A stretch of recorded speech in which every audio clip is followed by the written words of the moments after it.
नमस्कार दोस्तों, मैं अशोक सेरा शो न्यूज मुनि में स्वागत करता हूं और स्टार्ट करते हैं आज की चर्चा।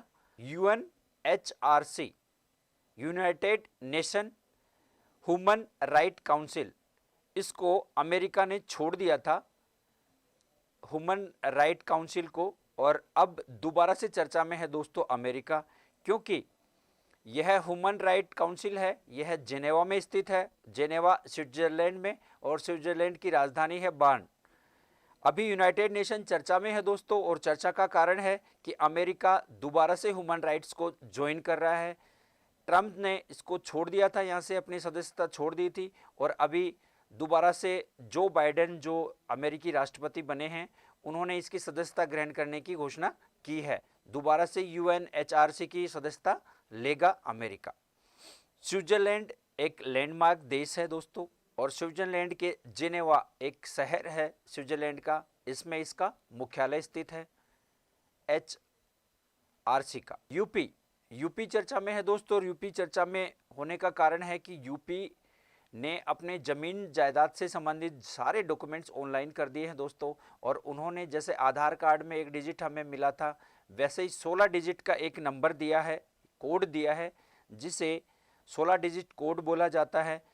आपकी अपनी ज़मीन जिसके नाम से है उसी को ये कोड मिलेगा, जिससे लैंड होल्डिंग कहा जाएगा, ताकि लोग किसी भी ज़मीन के ऊपर बिना किसी वजह से दावा नहीं कर सके।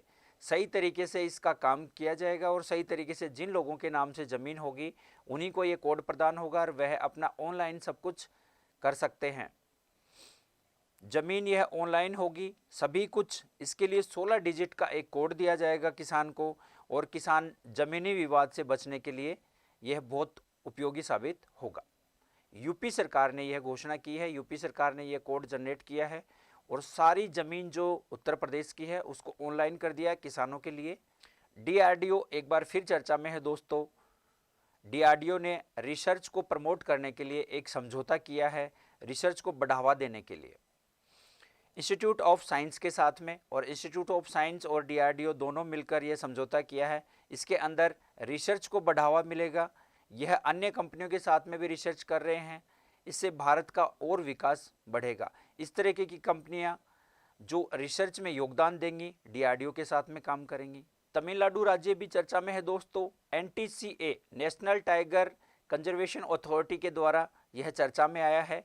इसके तहत मेघामलाई एक क्षेत्र है जिसमें टाइगर रिजर्व पार्क की स्थापना की गई है दोस्तों।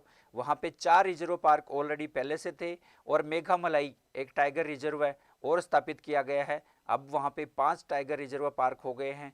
इनकी संख्या कम होती जा रही है दोस्तों।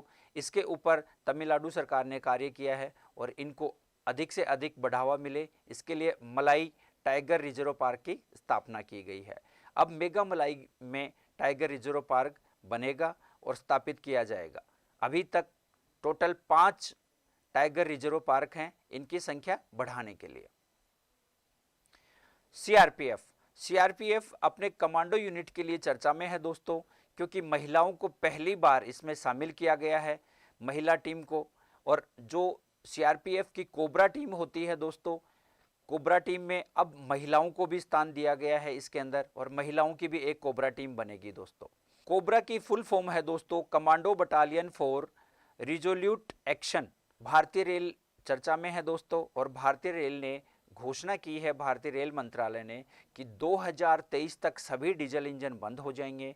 भारत में रेल प्रदूषण रहित स्थापित हो जाएगा 2023 तक, और सभी कुछ डिजिटल हो जाएगा, और सभी जो इंजन हैं वह विद्युत से या फिर सौर ऊर्जा से चलेंगे आगे, या रिचार्जेबल इंजन चलेंगे, लेकिन डीजल इंजन 2023 तक बंद हो जाएंगे, यानी प्रदूषण रहित हो जाएगी रेलवे, भारतीय रेलवे। तो ऐसी न्यूज़ पाने के लिए बने रहें दोस्तों, लाइक शेयर सब्सक्राइब करते रहें, ब्लैक कैट एकेडमी के साथ बने रहें। जय हिंद, जय भारत।